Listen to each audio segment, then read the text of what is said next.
الحمد لله رب العالمين والصلاة والسلام على سيد المرسلين سيدنا ونبينا ومولانا محمد صلى الله عليه وسلم خاتم النبيين والمبعوث رحمة للعالمين وبعد. أعوذ بالله من الشيطان الرجيم. بسم الله الرحمن الرحيم. وإذ وعدنا موسى 40 ليلة ثم اتخذتم العجل من بعده وأنتم ظالمون. صدق اللہ العظیم. سامعین و ناظرین، سورہ بقرہ کی آیت نمبر 51 ہے جس کی ہم نے تلاوت کی ہے، اور سب سے پہلے قرأت کا درست ادائیگی کا گر. تو اس آیت میں آپ نے کیا خیال رکھنا ہے؟ وَإِذْ لا از نہیں کہنا. آگے ہے وَعَدْنَا، واو کے بعد عین، وَعَدْنَا نہیں کہنا. واو کے بعد الف نہیں، عین ہے. وَإِذْ وَعَدْنَا موسیٰ 40 عین لیلة ثم اتخذتم العجل. اتخذتم کے بعد ہے العجل. من بعد ہی نہیں کہنا. وَأَنْتُمْ ظَالِمُونَ. اب اس کا آسان سلیس ترجمہ یہ ہے، اور جب ہم نے وعدہ کیا موسیٰ علیہ السلام سے 40 لیلۃً 40 رات کا، پھر تم نے بنا لیا بچھڑا. کیا بنا لیا؟ یعنی اسے اپنا معبود ٹھہرا لیا. وَأَنْتُمْ ظَالِمُونَ، اور تم ظالم تھے. تو اللہ تعالیٰ نے بنی اسرائیل کے خطاب اول میں جو اجمالی طور پہ نعمتیں اپنی بیان کی تھیں، اس دوسرے خطاب میں یا بنی اسرائیل، دوسرا جو خطاب ربانی ہے، اس میں ان انعامات کی تفصیل اللہ بیان فرما رہے ہیں. پہلا انعام، اے بنی اسرائیل، اللہ نے تمہیں جہانوں پر فضیلت دی. کیسے؟ جعل فیکم انبیاء، تمہارے اندر اللہ نے انبیاء بنائے. وجعلکم ملوکا، اور تمہیں زمین کے اندر بادشاہ بنایا. یہ پہلی نعمت ہے. اور دوسری نعمت کیا ہے بنی اسرائیل پر؟ وَإِذْ نَجَّيْنَاكُمْ. دوسری نعمت یہ ہے کہ تمہیں فرعونیوں سے اللہ نے نجات دی، اور اس کی تفصیل ہم بیان کر چکے ہیں. تیسری نعمت، تیسرا انعام، وَإِذْ فَرَقْنَا بِكُمْ الْبَحْرَ، کہ اللہ نے بنی اسرائیل پر سمندر کو شق کر دیا. شق، بلکہ سمندر کے اندر راستے بنا دیے. تو یہ وہ انعامات ہیں جن کی تفصیل اللہ اس کتاب میں بیان فرما رہے ہیں. آگے چوتھا انعام جو اس آیت کی میں نے تلاوت کیا اس میں ہے، اور جب موسیٰ علیہ السلام سے اللہ نے 40 راتیں لیں. اب یہ قصہ کیا تھا کہ حق تعالی شانہ نے حضرت موسیٰ علیہ السلام کو بلایا کس لیے اور کس مدت کے لیے، اور قوم نے پیچھے کیا کیا، اس آیت میں ان امور کی طرف اشارہ ہے۔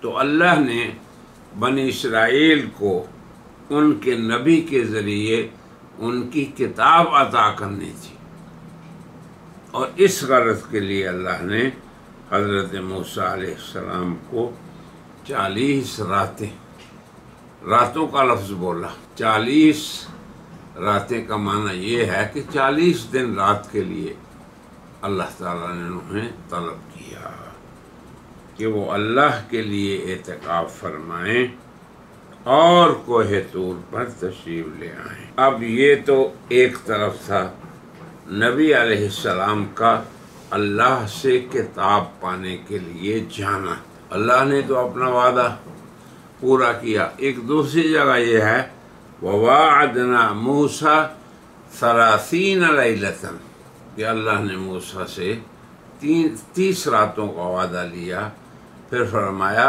وَأَتْمَمْنَاهَا بِعَشْرٍ، پھر ہم نے اس کا اتمام کیا 10 اور سے، یعنی 40 پورے ہو گئے۔ اب اللہ کے نبی تو کوہ طور پہ تشریف لے گئے، اور پیچھے ان کی قوم نے، بنی اسرائیلیوں نے، جن کو ابھی ابھی اللہ نے نجات دی تھی فرعونیوں سے، ان کے سامنے ان کا دشمن غرق ہوا، اور ان کو اللہ نے وارث بنا دیا ان کا۔ تو انہوں نے پیچھے کیا کیا؟ اللہ نے فرمایا ثم اتخذتم العجل، تم نے پھر بچڑے کو معبود بنا لیا۔ آپ کو پتہ ہے کہ جانوروں میں سے بیل حماقت میں ایک ضرب المثل ہے، اور اس قوم کی حماقت دیکھیں اور اللہ کی احسان فراموشی دیکھیں کہ بیل کے بھی بچڑے کو، جو بیل سے اور زیادہ حماقت میں بڑھ کر ہو، اس کو انہوں نے معبود بنا لیا۔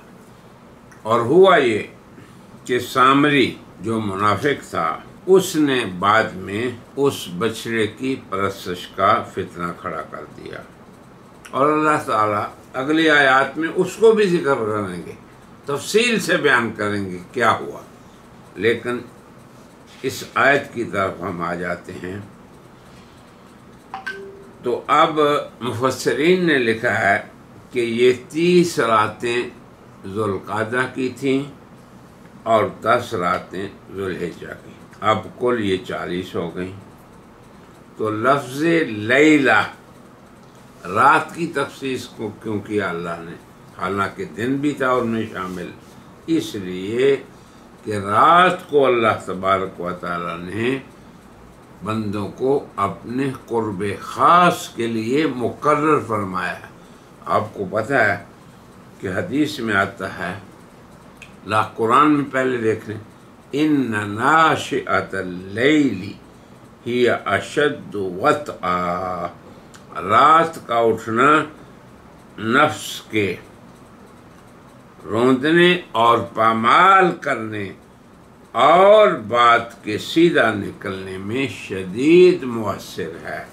گویا کہ رات کی عبادت نفس پر مشقت ہوتی ہے، تو جس قدر آپ اپنے نفس کو روندیں گے، مشقت کا اسے عادی بنائیں گے، یا اس کو زبردستی آپ مشقت کو کریں گے، اسی قدر آپ اللہ کے قریب ہوں۔ وَأَمَّا مَنْ خَافَ مَقَامَ رَبِّهِ، جس انسان نے اللہ کے سامنے کھڑا ہونے سے وہ ڈر گیا، وَنَهَى النَّفْسَ، اور اپنے نفس کو روکا اسی خواہش سے، بس اگلا قدم اس کا جنت ہے، فَإِنَّ الْجَنَّةَ هِيَ الْمَأْوَىٰ۔ تو یہ سبب تھا رات کے ذکر کرنے کا۔ پھر ایک اور لفظ بھی یہاں آیا ہے 40 لیلۃ، اور پھر ایک حدیث بھی سن لیں رات کے بارے میں۔ نبی کریم صلی اللہ علیہ وسلم نے ارشاد فرمایا، عن عمرو بن عنبسۃ رضی اللہ تعالی عنہ انہ سمع النبی صلی اللہ علیہ وسلم یقول اقرب ما یکون الرب من العبد فی جوف اللیل الآخر فإن استطعت ان تکون ممن یذکر اللہ فی ثلث الساعہ فکن. تو اس حدیث کا ترجمہ یہ ہے کہ حضرت عنبسہ رضی اللہ عنہ فرماتے ہیں کہ میں نے جناب رسول اللہ کو یہ فرماتے ہوئے سنا کہ اللہ جل شانہ اپنے بندے سے سب سے زیادہ قریب رات کے وسط میں ہوتے ہیں، یعنی وسط شب کو اللہ تعالیٰ کی ذات گرامی اپنے بندوں کے قریب ہوتے ہیں. اور پھر فرمایا کہ اگر تمہیں ممکن ہو سکے تو اس وقت میں اللہ کا ذکر کرو. تو یہ رات کی عبادت صرف موسیٰ علیہ السلام کے لیے ہی خاص نہیں، بلکہ تمام اہل ایمان کے لیے سنت قدیم ہے اللہ کی کہ اللہ اپنے بندوں کے زیادہ قریب رات کے وسط میں ہوتے ہیں. اب ہمیں عادت ہے رات کو دیر تک جاگنے کی، انا للہ و انا الیہ راجعون، اور نبی کریم صلی اللہ علیہ وسلم نے رات کو جاگنے سے منع فرمایا، کیونکہ اگر رات کے پہلے حصے میں آپ سو جائیں گے تو آخری میں یہ اٹھنے میں معین ہوگی. رات کی تہجد میں، رات کی عبادت میں یہ سونا معین ہوگا، اور یہی امت کے سلف صالحین کی عادت رہی، اور آج بھی ہمیں اسی کا التزام کرنا چاہیے. اپنے ماحول اور معاشرے کو دیکھ کر اپنی راتوں کو سبب نہ بنائیں اللہ سے دوری کا، اللہ سے قرب کا سبب بنائیں. اور حضور نے فرمایا کہ بندہ کے قریب اللہ سب سے زیادہ قریب رات کے وسط شب میں ہوتا ہے. تو بہرحال نبی کریم صلی اللہ علیہ وسلم کو اور آپ کے صحابہ کو قیام اللیل کا اللہ نے حکم بھی دیا، ترغیب بھی دی. یا ایھا المزمل قم اللیل، اور پھر یہ بھی فرمایا آپ کو وَمِنَ اللَّيْلِ فَتَہجَّدْ بِهِ نَافِلَةً لَکَ. تو رات کا اٹھنا بندوں کے لیے اللہ کے قرب کا سب سے آسان وسیلہ اور ذریعہ. اللہ کی ذات گرامی بھی بندوں کی طرف متوجہ ہوتے ہیں. بہرحال تو اللہ نے یہ فرمایا وَعَدْنَا مُوسَىٰ 40 لَيْلَةً، تو یہ رات کے بارے میں کچھ میں نے عرض کر دیا. بہرحال اب سامری نے پیچھے سے کیا کیا کہ سامری نے پیچھے سے بچڑے کی ایک شکل بنا کے، یہ بھی ایک تفسیر ہے آئندہ آیات میں آئے گی، تو اپنی قوم کو یہ کہا ھذا الہکم و الہ موسیٰ، یہ جو اس شکل و صورت سے تمہیں آواز آ رہی ہے یہی اللہ کا منظر ہے. جیسے آج بھی بت پرست قومیں اس میں مبتلا ہیں، وہ سمجھتے ہیں کہ وہ اللہ تو ایک ہی ہے، بھگوان ایک ہی ہے، مگر یہ جو مختلف جگہوں میں ہم جھکتے ہیں بس یہ اس کے مظاہر ہیں. بس اس چیز کو اسلام نے ختم کیا، اور ہمیں بھی لوگوں کو بتانا چاہیے کہ اللہ کی ذات ایسی نہیں کہ اسے ان شکلوں، ان صورتوں، ان قبروں اور ان مقامات کو، مرکزوں کو اللہ کی ضرورت ہے. بالکل نہیں، ہرگز نہیں. تو عقیدہ توحید یہ ہے کہ ہمارا رب اقرب الیہ من حبل الورید، ہماری شارک سے بھی قریب ہے. اور دیکھ لیں کون ہو سکتا ہے اس سے قریب.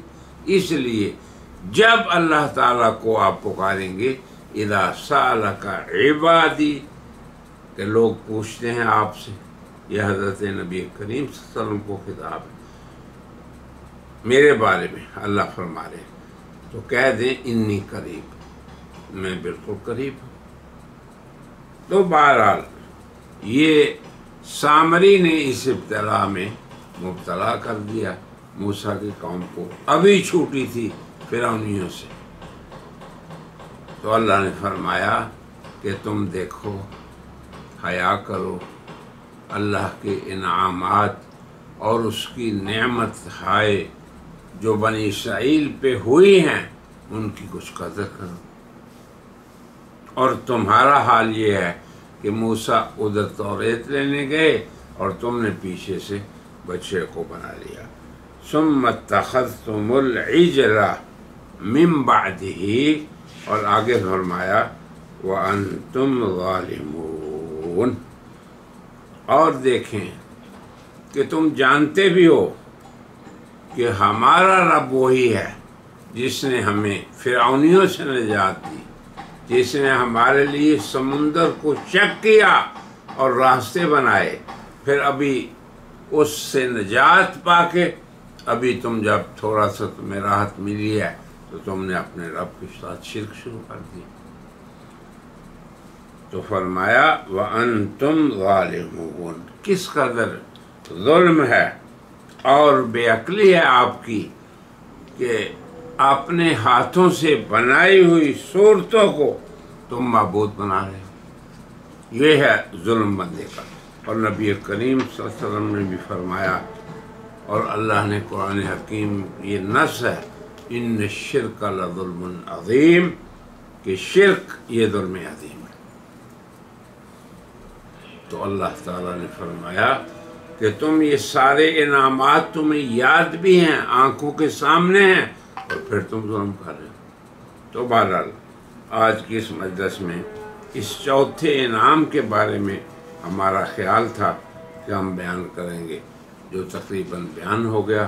اللہ تبارک و تعالیٰ اس قرآن کو جو قصص پہ مشتمل ہے، اور قرآن کے قصوں کو اللہ نے احسن القصص فرمایا، اور اصدق القصص، سچے اور حسین و جمیل قصے، صدق پر مبنی۔ تو اصل میں یہ قرآن کے مخاطبین کے لیے ہدایت ہیں کہ قوم کو، بندے کو، بندوں کو، امتوں کو ہمیشہ اللہ کے انعامات کو اپنی نظر کے سامنے رکھ کے اس کا شکر گزار ہونا چاہیے، نہ کہ اس کے انعامات کو پس پشت ڈال کے ظلم کرنا چاہیے۔